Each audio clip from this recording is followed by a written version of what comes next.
voudrais maintenant souhaiter la bienvenue à notre modérateur pour la présentation aujourd'hui et notre panel exécutif.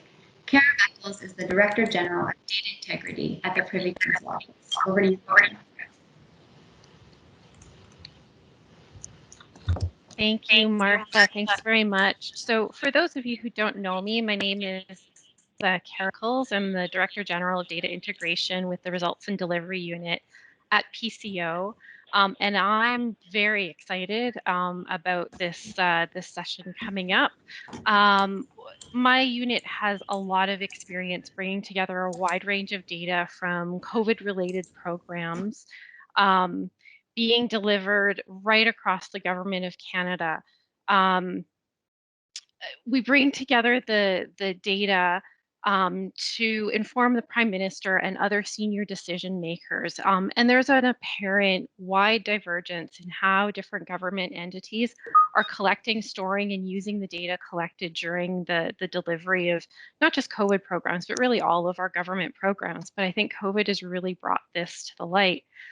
In some cases, data is really well organized and tells us a story about who is using the programs, the impacts that the dollars are having on individuals, businesses, communities, and allows us to make decisions and adjust as we go.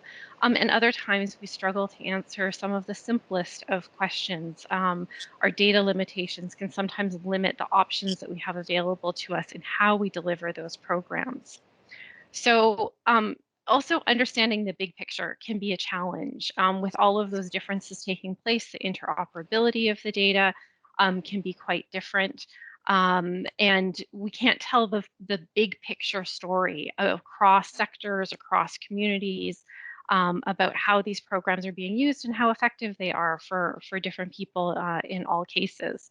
But we've also got many, many success stories where we've broken through barriers and we've pulled data together in record time to make decisions, sometimes on the back of a napkin and over the course of a weekend to spend billions of dollars. So it has been quite an accomplishment. So I can't wait to hear from our panelists and hear what they've learned from this natural experiment that we've all been undertaking, what their lessons learned are, and how we can apply that knowledge going forward. So with that, I'm going to turn things over to Emma O'Connie from Employment and Social Development Canada. So over to you, Emma. Thank you, Kara. Merci beaucoup. Avant de commencer, j'aimerais remercier l'École de la fonction publique. Thank you very much for your work in bringing us together. Would also like to thank my fellow panelists, Statistics Canada, Canada Revenue Agency. Over the last 9 months, we've been working very hard together to integrate data, to really look at ways to help Canadians through this difficult time. So just expressing my thanks for the volume of work we've been able to achieve together and looking forward to the continued collaboration. And thanks to Kara, from a PCO perspective, you've helped to push us to produce more data, to really build the evidence base in terms of helping answering some of those burning questions that PCO has put our way. So thank you, my colleagues. So one of the things I would really like to jump into from a CDO perspective in ESDC is just to introduce you to some of the work that has happened in the last few months to meet the challenge and the crisis that many Canadians across the country faced. So if we would jump on the next slide, please. One of the things that happened to us with COVID was there was an enormous exponential growth in the volume of questions we were receiving. People wanted to know how Canadians were doing. They wanted to know if we were able to reach people all across this country. They wanted to know how women were doing. They wanted to know how youth were doing. People wanted to know how our seniors were doing. And from a CDO perspective, we acted quickly. And what we did is we reached out to our colleagues in CRA and Statistics Canada in terms of looking at how we could really integrate the data we were producing. So we worked together to build an integrated database on beneficiaries within ESDC. And one of the things we learned from this work, I mean, having the technical know-how is important, but having the ability to form those strategic relationships with key stakeholders was even more important. For example, for us to really understand the operational context around beneficiary data was critical. So a lot of this work happened through not just CDO effort, but we had to reach out. So we reached out to StatScan, we reached out to CRA, reached out to our operational colleagues to integrate this data, and also to our privacy and legal colleagues to make sure that we were always keeping in mind the need to protect the confidentiality of Canadians. As you guys all know, ESDC collects a lot of rich information on Canadians, and we wanted to make sure that as we were putting together the evidence base to support the various needs that were coming our way, we took this into consideration. So a lot of what we've done so far is to ensure that we applied some privacy by design principles in how we put together the database. Kara has already spoken to the issues around data integration, data standardization. And one of the lessons that we really want to take out of this is the need for us to really look at how we standardize data across departments. SERB, which was one of the big benefit programs that ESDC and CRA administered, taught us that it was important to be able to integrate data.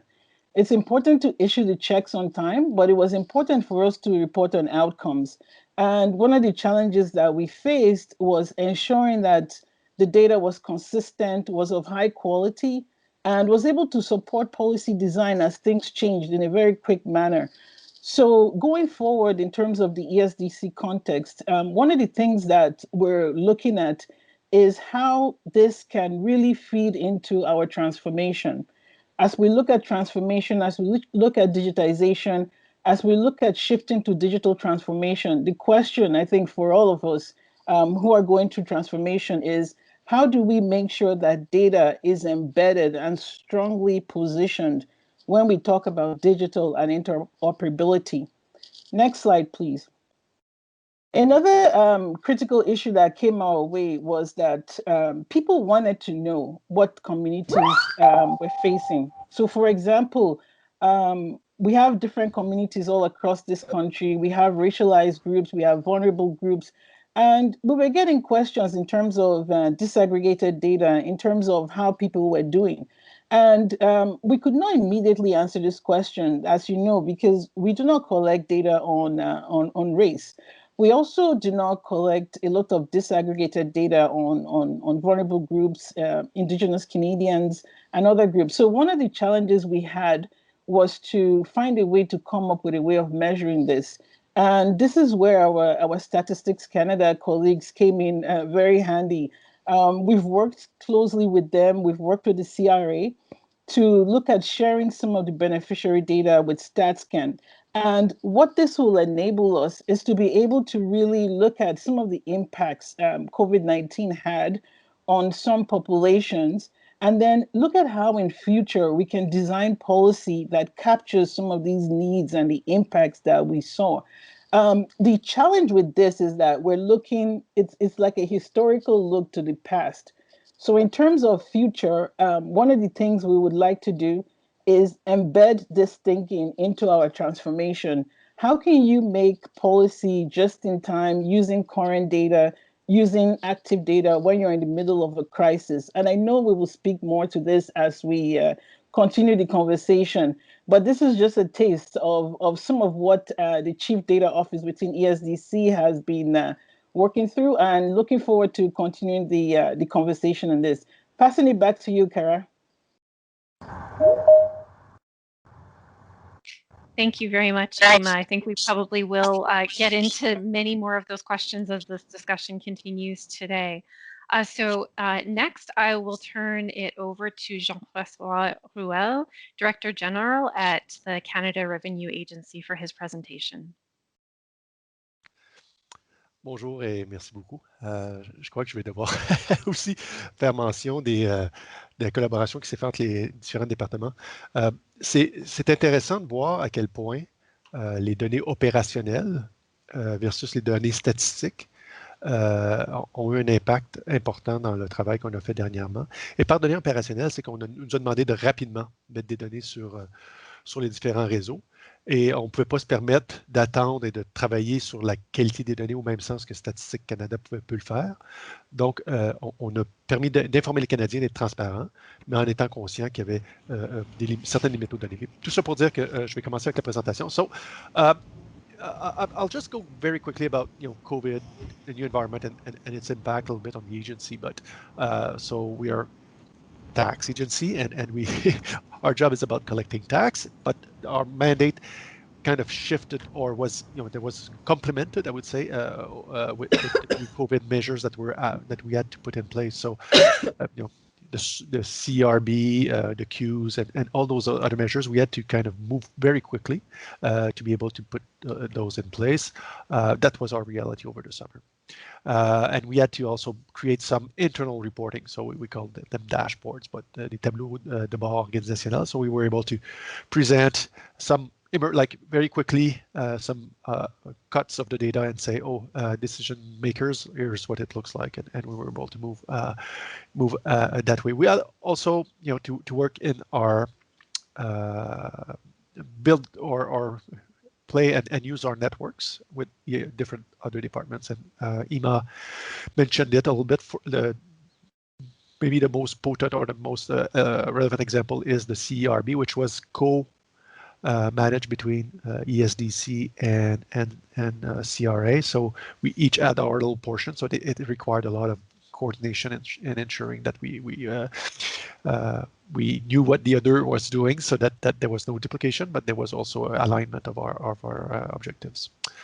What we did also is we augmented our research capacity in that topic. So there's an example of, I don't know if you remember, it seems it's an eternity now, but when we launched the first program, we said, oh, if your birth date is from January to February, March, then you go on Monday and Tuesday and Wednesday and Friday, just to kind of being able to push a little bit the curve of when people would apply. And there was some communication aspects that were developed to be able to do that. And we were able to measure the efficiency of it. And, if people registered on a Tuesday, did they continue to register on the Tuesday afterwards? So it was great.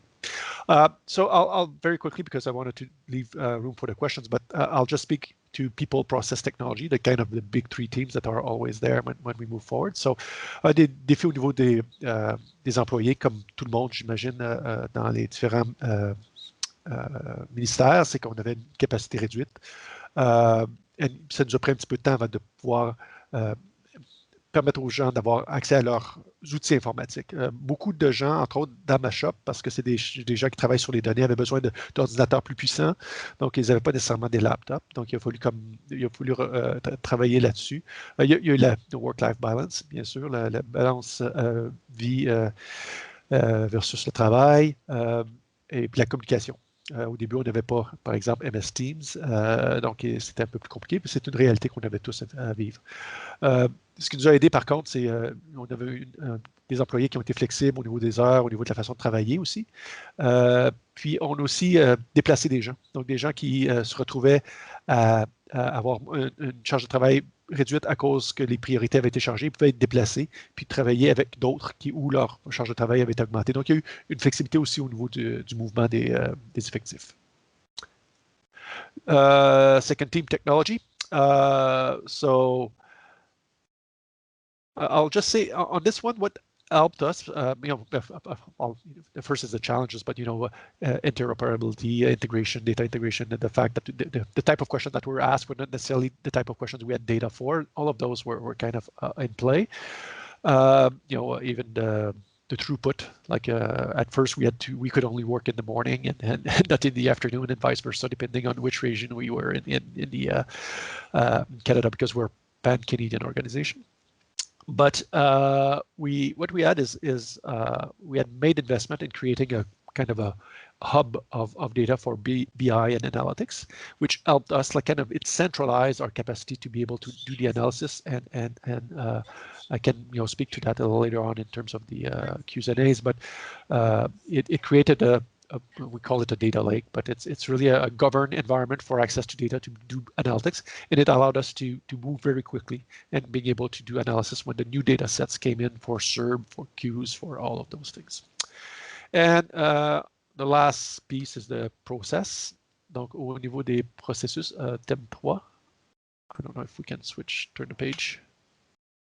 Yep.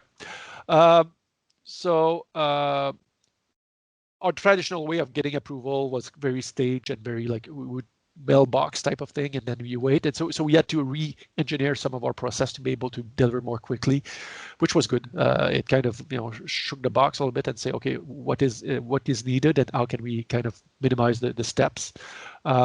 We increase our reporting also to be able to answer questions proactively, so put data out there so that people see it. So a lot of data has been published on Open Data and Canada.ca, but also we were reporting in support of PCO, TBS, and so forth.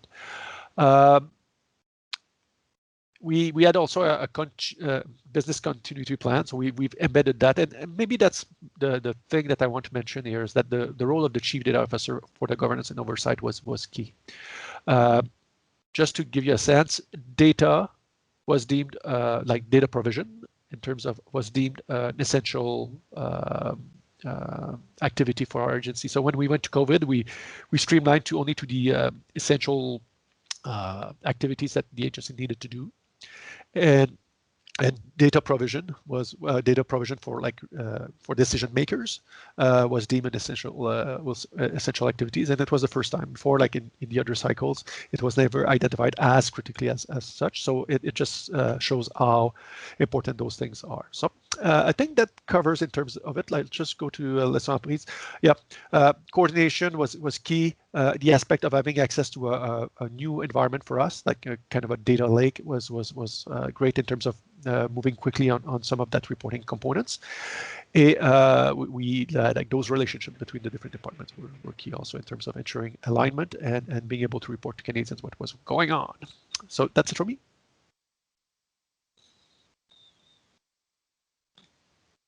Merci Jean-François. Et notre prochain présentateur est Tom Dufour de Statistique Canada. Tom?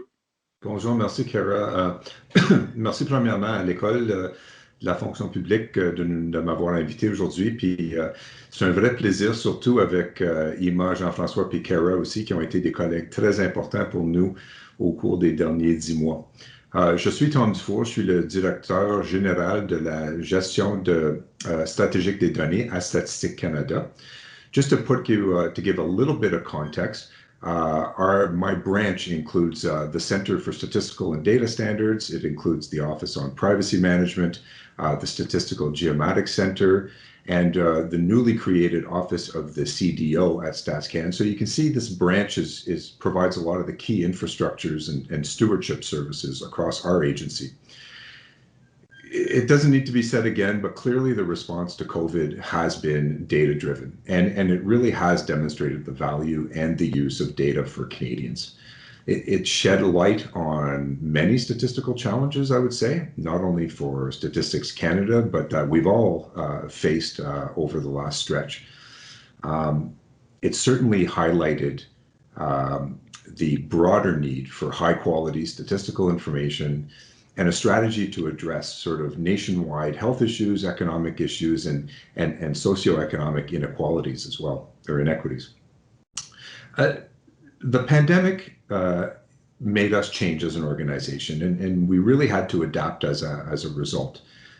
We really had to sort of go after more timely information, more disaggregated information. Granularity was something that we often heard of, and always at the same time protecting privacy and maintaining trust. La première acétate que vous voyez devant vous, vraiment, c'est un cadre assez générique, puis je ne passerai pas beaucoup de temps, mais il y avait quelques points que je voulais peut-être soulever. Premièrement, quand on collecte l'information, Puis ça dépend vraiment pas du mode, que ce soit l'acquisition de données auxiliaires, que ce soit faire des enquêtes. Il faut vraiment qu'on comprenne que c'est important d'avoir bien une très bonne articulation de l'importance et du bénéfice avant de faire une collecte. Puis s'assurer qu'on démontre puis qu'on comprend le bénéfice pour tous les Canadiens. Nous, à Statistique Canada, on adopte un cadre reconnu de nécessité et proportionnalité, un principe important qu'on a adopté, puis vraiment pour être capable de bien s'assurer qu'on a fait cette réflexion-là avant d'acquérir des données. Puis finalement, IMA a mis le point dessus. La protection de renseignements pertinents à la vie privée doit être là et une partie importante dès le début de notre processus. Achieving FAIR principles. So when we talk about FAIR, and I'm sure a lot of you know about that, FAIR, making sure that data is findable, accessible, interoperable, and reusable is that desired end state. And not only for us at an agency level, but well beyond that, across the whole data ecosystem. The ability to link and integrate social, economic, environmental data is the key to deriving meaningful insights. And again, another sort of important thing that Ima pointed out and that Jean-François also made reference to, this is a really important piece of information when we're starting to build these systems. And finally, maintaining public trust, making sure that statistics are produced in a neutral way, objective methods, and that the output is accessible to everyone is very important. Dès le début de la pandémie, notre approche a été assez simple. On voulait vraiment rendre service. Et puis, comme organisme de données, on trouvait qu'on pouvait vraiment jouer un rôle important. Right from the beginning of the pandemic, we scrambled a little bit to not only continue to produce what we call our mission-critical data, our mission-critical programs, I should say, and some of the official statistics like the labor force survey, the CPI, gross domestic product, were continued and that we didn't have any sort of delays on that. But we also sort of had to sort of address sort of the need for different data and new information due to the pandemic. Again, we've evolved from not only being a data producer, but we've also moved more into becoming a data steward. And this has been sort of part of our modernization journey as an agency over the last 2.5 years, and it served us well in this context. I'm really proud to say that we were able to supply data to meet critical needs, but that we're also there for a lot of our partners and stakeholders to be able to support them. What you see across on the screen right there is you'll recognize a standard stewardship framework, the 4G framework. And, just to point out a few of the little pieces, these are sort of examples how Statistics Canada reacted to be able to go and to meet urgent needs using innovative collection methods to advance collaboration, collaborative workspaces, and to put data in the hands of partners and researchers and to be able to make sure that we use new products, new visualization tools. Again, we had a lot of success working with partners like NRCan, Public Safety, to be able to do a lot of visualization tools, mapping, using geo-enabled data.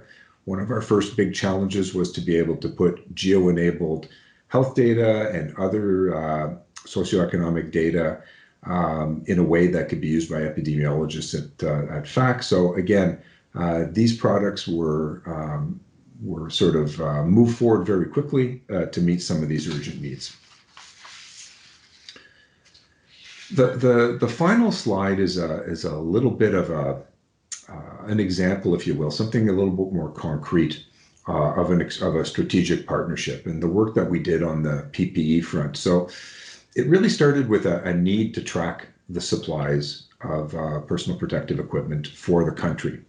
So you can imagine from that, you're trying to assemble and present to decision makers very quickly a comprehensive picture of PPE procurement, whether it be at the provincial, by the provinces, obviously by the federal government, who was coordinating a lot of it, all the data obtained through various sources, different formats, different classifications, and try to put that in a way very quickly that we were able to sort of meet those needs to be able. And you'll imagine, if you go back to the beginning of the pandemic, when we were trying to reopen the economy, the discussion on PPEs dominated the news. It was on everyone's, and it was a critical piece of information that we were putting together. But it also evolved there, and it moved into trying to model the supply, not only track the supply, but model the demand. So again, you do that through models, bringing together a large number of existing data by industry, occupation, and others. We had to put a survey in place. We used different collection methods with data scientists and stuff. So all that to say, we were able to sort of meet that. So one good example I wanted to bring.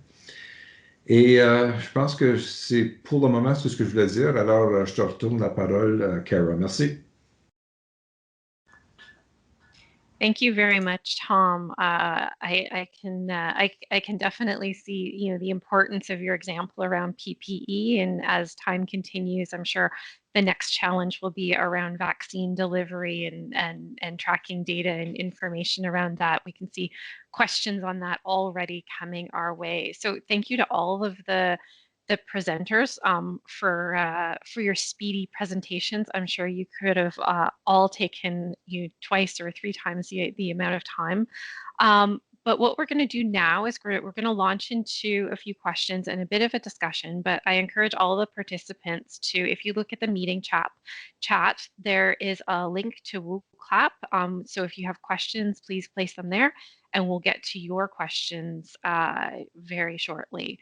So, mon première question est: quelles leçons pouvons-nous tirer de COVID pour la conception et la mise en œuvre de programmes modernes, both in terms of launching programs during an emergency like COVID, but also as we move more into normal times and have a bit more time to think through implementation. For this question, I'm going to start with JF. JF, over to you.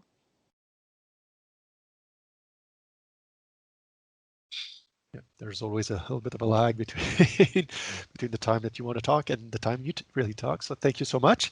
What lessons can we learn from COVID? I would maybe modulate it around three components or three drivers. The first one is that there's a value in moving quickly, putting the data out there and having it seen and letting people put their hands on the information. Be transparent about what the data means.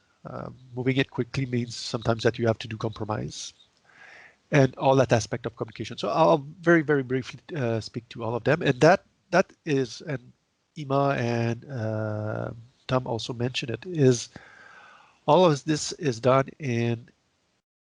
while ensuring, and this is kind of the first priority, that privacy and confidentiality is preserved. So all of our system and our process are built into ensuring that this data is used in the proper way. So I'll just go to my notes.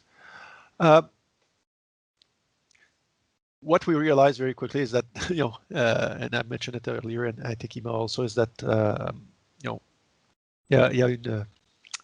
there's an appetite for this information and to get it in near real time, basically. And this pressure, so one of the lessons that we've learned is that this pressure needs to be balanced with communication. So we need to know who we communicate with whom, who should provide what data,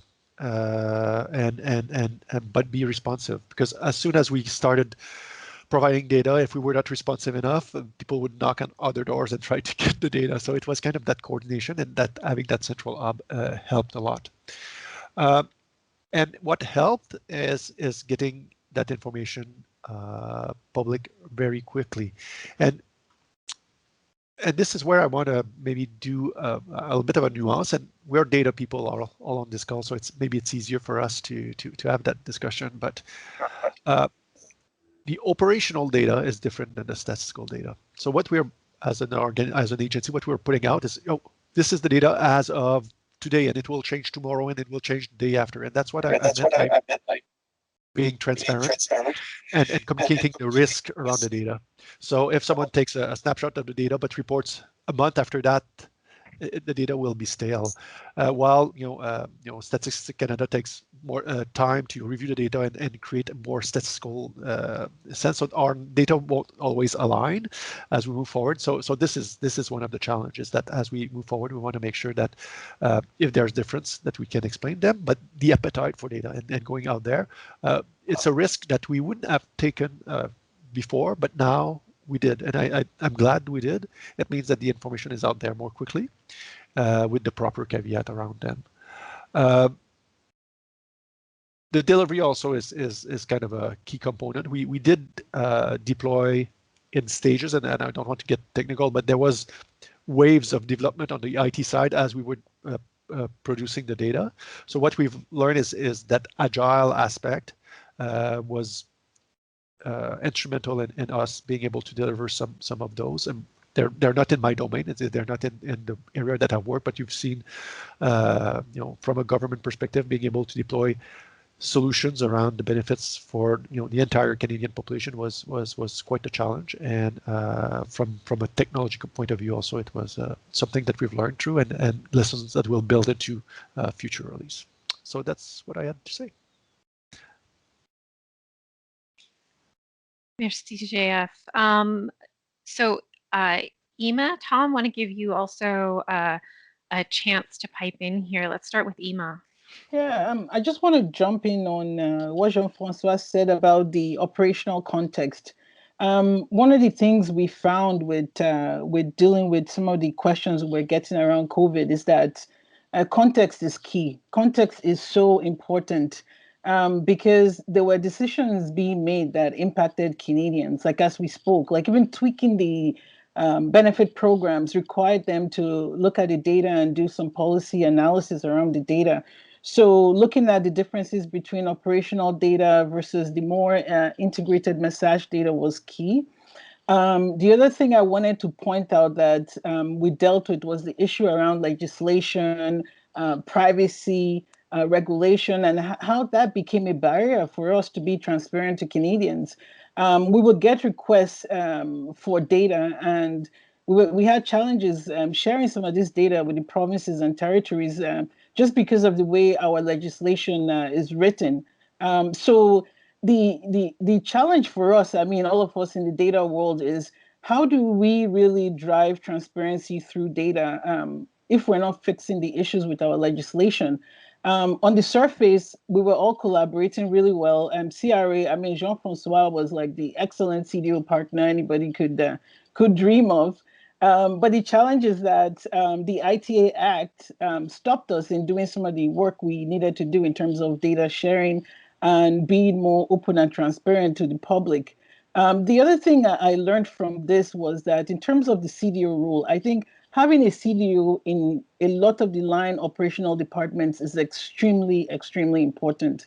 I'll give you examples. Like, for example, there were cases where I got urgent calls from PCO. And Kara, this was before you even took the role.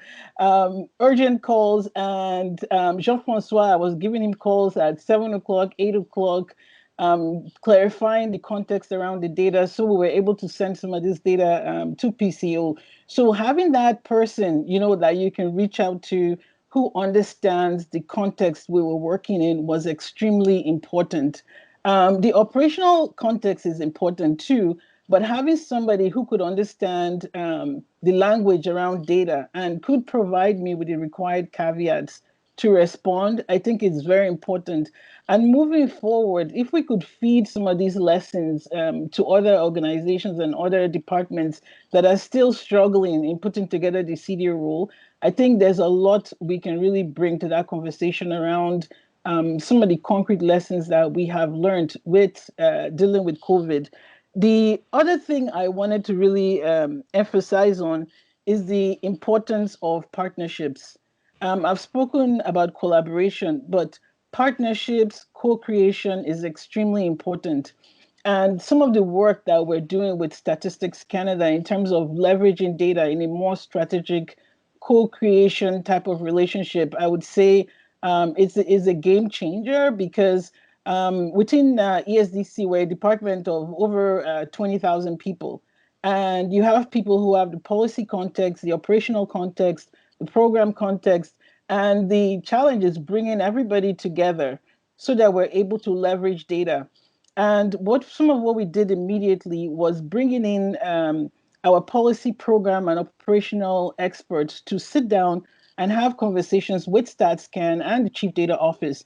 And what we found is this kind of co-creation really brings more value in terms of what some of the insight we can get out of data.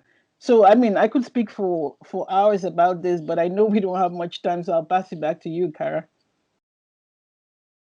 Thanks so much, Ima. And I have to say, from a central agency point of view, I completely agree with your comment about the value of having a CDO and having that one person to go and contact about the data instead of, as Jean-François mentioned, trying different doors within a department to try to get to the information that you're looking for it's just such a value to the organization. Tom, I'll turn it over to you for any thoughts you have on this topic. Yeah, I'll be really quick. I agree with what Jean-François and Ima were saying, and to underscore what Ima was saying, we often say that that data is a team sport, and those partnerships and being able to sort of work towards a whole of government, even sort of across governments, to be able to sort of approach things and work together collaboratively. We're better together, and we're working better together than separately. So I think that's one of the real key points that we need to take away. Great, thanks, Tom. So we'll move on to the next question that I have. So this one is around what are the key features of a modern data-driven program? So I think we've already touched on several of these in the presentations and even in the last question. But Tom, maybe we'll start with you, coming from an organization that maybe doesn't deliver programs directly to Canadians, but is definitely vital in pulling the data together and telling those stories. So why don't we start with you? Yeah, thanks, Kara. This is really interesting, and I think when I hear that question, the first thing I sort of go back to is that we really need, if you're talking about a sort of a modern data-driven program, you need to start back on those discussions about making a commitment, making an organizational commitment towards using data as a strategic asset. And that you really sort of start from that basis and say, well, how do we kind of go and improve that? And to me, I always come back to those FAIR principles: findable, accessible, interoperable, and reusable.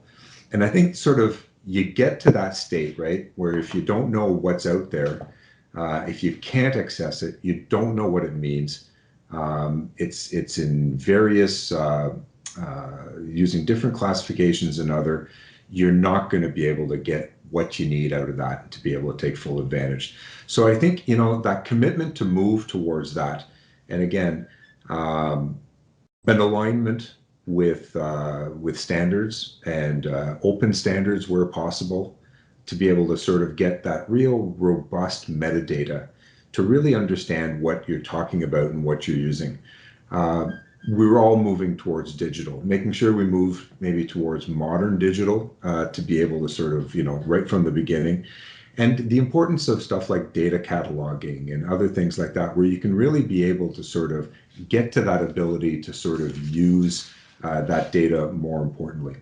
I mentioned it earlier too, linkages and data linkage platforms and collaborative workspaces, secure collaborative workspaces is really important as well.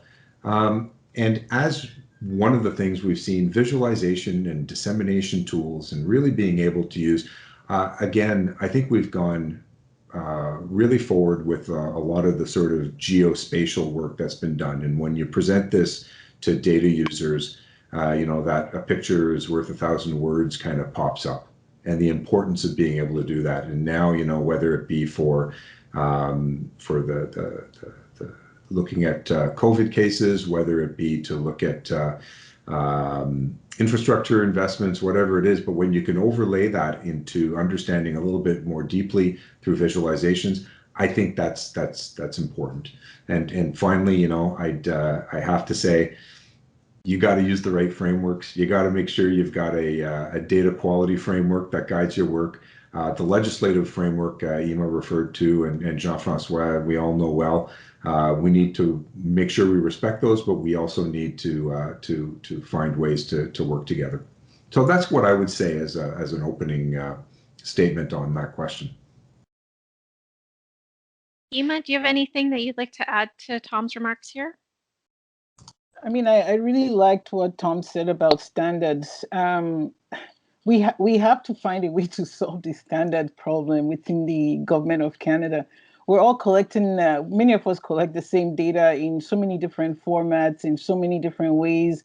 And one of the challenges is integrating this data. So if we could have standards around address information, for example, to ensure that we capture the right data we need to answer some of these questions that are coming our way, I think it will put us so much further ahead. So I really wanted to zero in on that. The other point I wanted to also raise is a way for us to work more integrated with the provinces and territories, and even with some of the cities. Because what I found is the work we do and the people we serve, it's all interrelated. At the end of the day, we're serving individuals. So if we could look at a way of having a way to manage information around people as opposed to around just programs, and then would be able to better see the cross-section and intersectionality and impacts of some of our policy and programs on people and people we serve, and then design better outcomes for Canadians. So one of the key points for me is, as I think of transformation, digitization, all these beautiful words that we're saying, it would be very powerful for us to look at how we can fix the standardization problem, the data standard, the data quality, metadata management, master data management. Those might not be as fun to talk about like some of the other things, but I think it's important, and it's work that we need to look at doing as the government of Canada. Thank you, Cara. Thank you. Last word to you, Jayoff, on this topic. Yeah, it's the when you go nice last, there's always less to say, which is great. So I agree totally with Ima and Tom. It's nice. I would say to hear though, like this group of, I don't know, we're 150 on this call, is probably a group that can understand what's the value of standardization, and this is hard to communicate. I would say it's one of the challenges that I surely have in my organization in terms of demonstrating the value. But I think a modern data environment that informs decision maker needs to be able to do that, because there's so much more value that you can do by putting side-by-side data sets. The only one thing that I want to add, maybe that's a little bit different, is we're looking at information more broadly, like the notion of semi-structured and unstructured information, and how we can bring it into the same framework as our data management in terms of metadata, in terms of standardization, because more and more tools go and take advantage of that type of information also. So for us, it's a challenge in terms of how can we make the best out of that information that is not always coming, nice columns and rows, and that we need to leverage and use in our operations. That's it.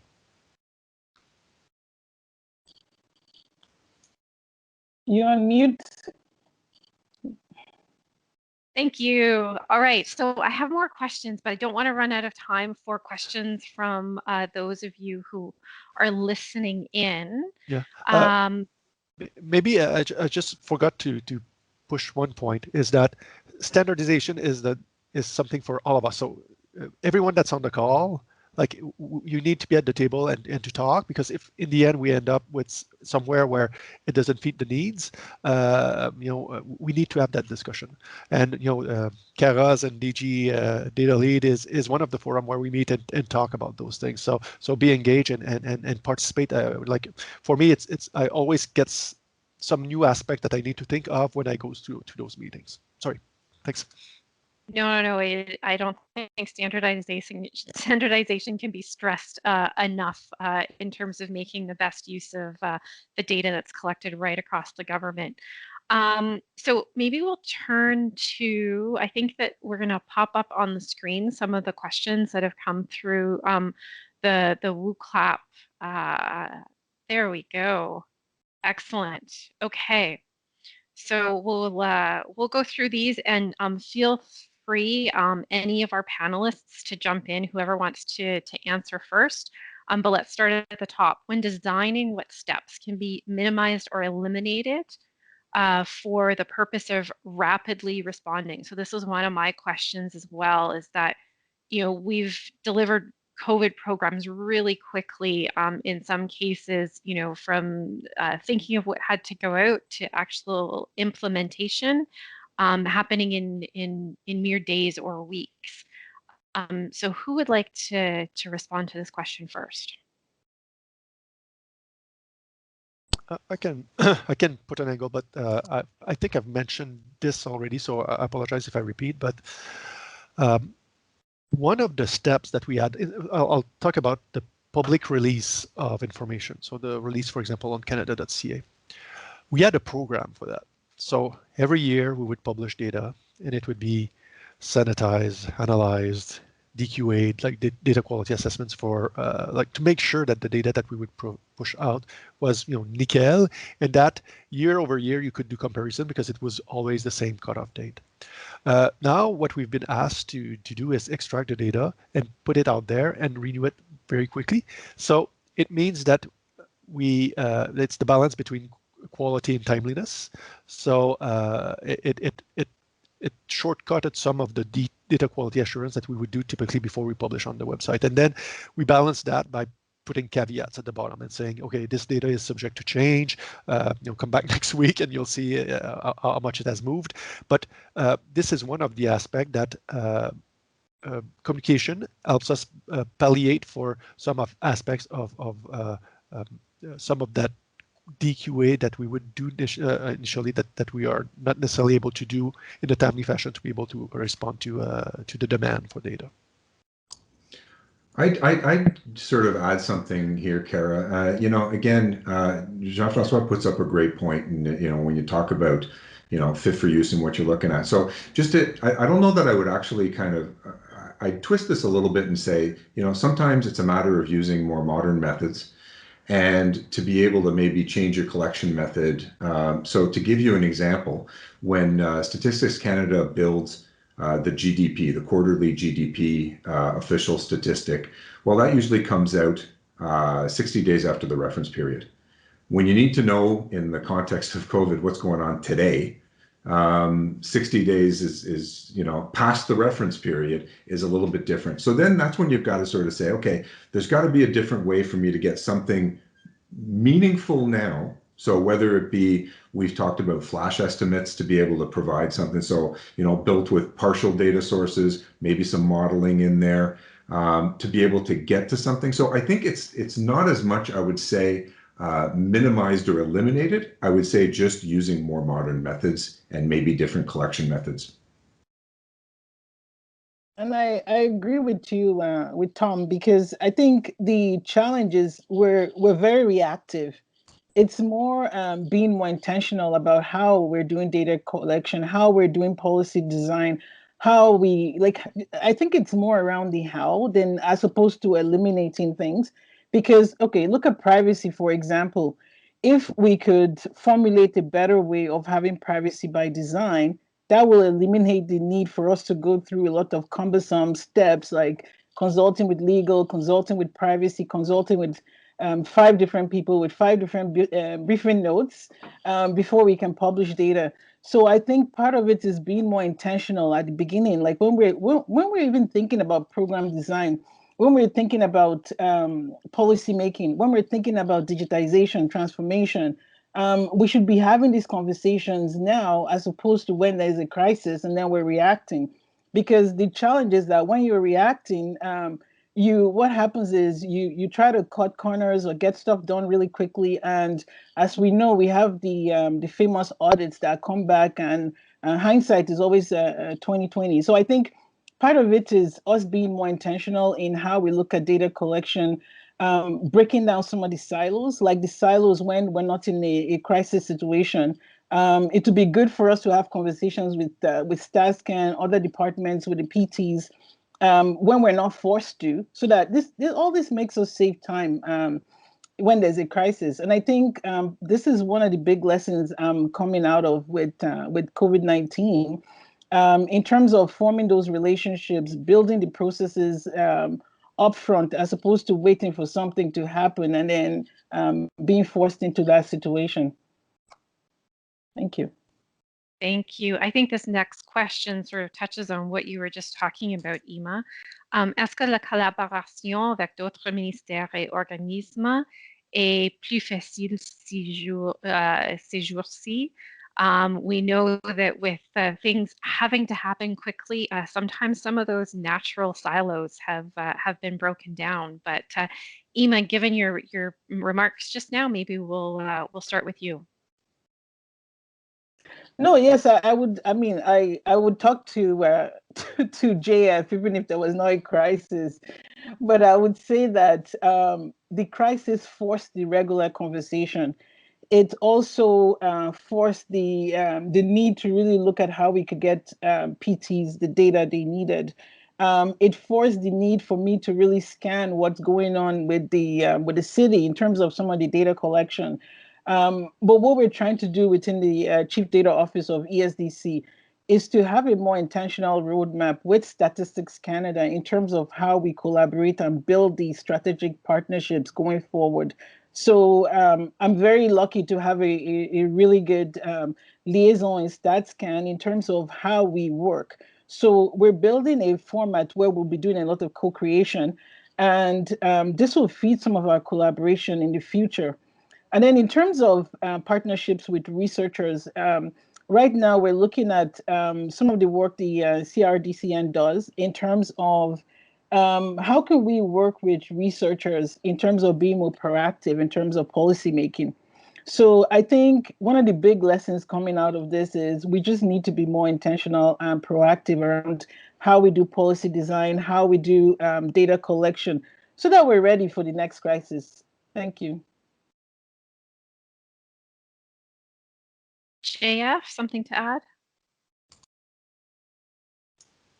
Yeah, no, there's nothing like a good crisis. I guess that's basically it.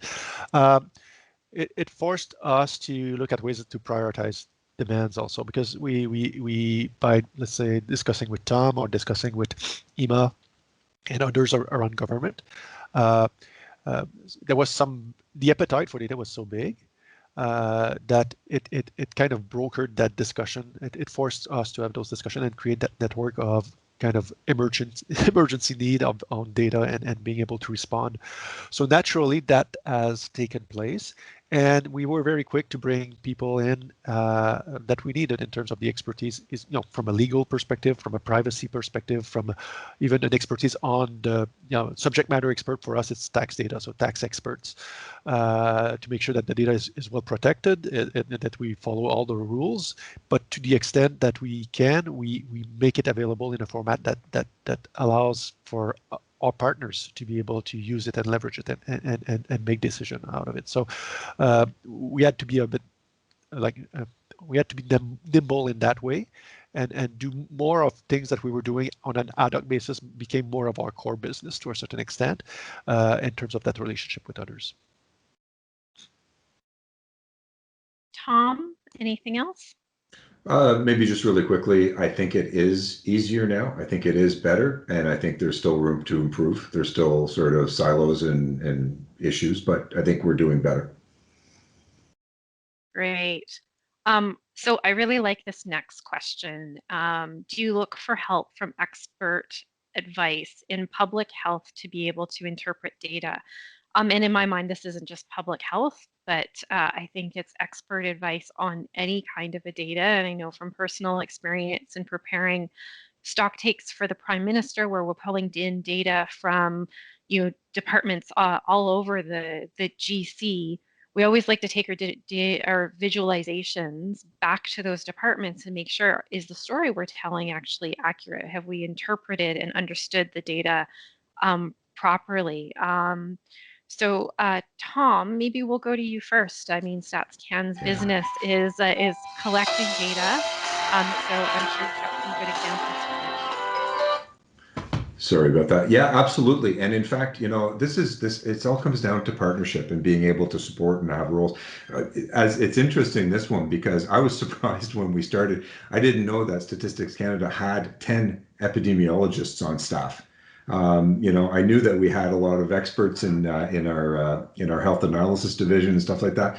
You need the experts. And in fact, one of the first things that we were challenged with was really putting as much data, and again, particularly in the case of the geo-enabled data, into the hands of epidemiologists. For us to do that work and give them that information and then to be able to sort of let them do their work on that, I think that's a huge and important key part of this whole thing. All right, really quickly, Ima? Yes, no, I totally agree with Tom. Like within ESDC, we're dealing with the complexity of the EI program. And without that expertise from the operational policy and program perspective, you're just producing information that might not really be making sense. So I think one of the things, even within CDO, that we're pushing is the whole concept of data literacy across the organization. One of the things we really emphasize is that yes, it's good to have access to data. However, given that we're serving Canadians, it's important that we properly contextualize the data to make sure that we're telling the right story. We're also applying the data ethics lens.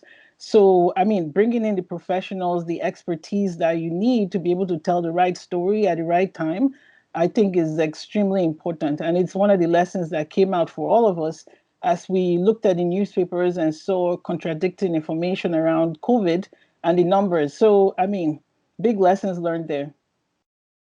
JF, last 20 seconds to you. So I'll do it very quickly.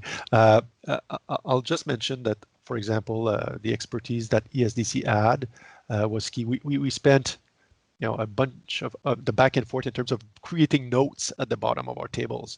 And for that, because the program was like the data was captured by us, but the program was ESDC's, we were creating that relationship to ensure that the data was interpreted in the right way. So we had that, this is the data, what do you think? This is the notes, and then back and forth to make sure that as we put it out in the public, the expert have weigh in terms of how it should be read in terms of a table. So like it gives you a concrete example of how that plays out. Great, thank you. I think we probably could have kept the session going for another hour with all the questions we see on the screen, but unfortunately we are out of time, so I'll turn it back to Martha to close us off.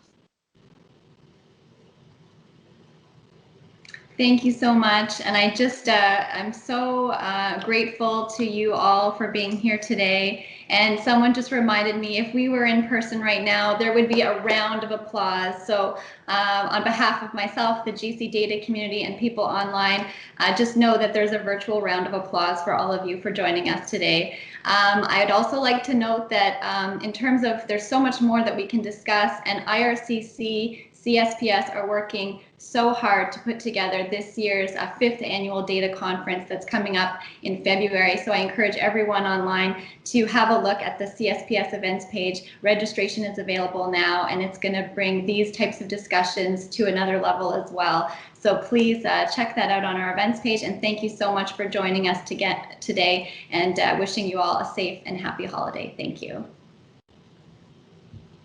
Thank you, Martha. Thank you.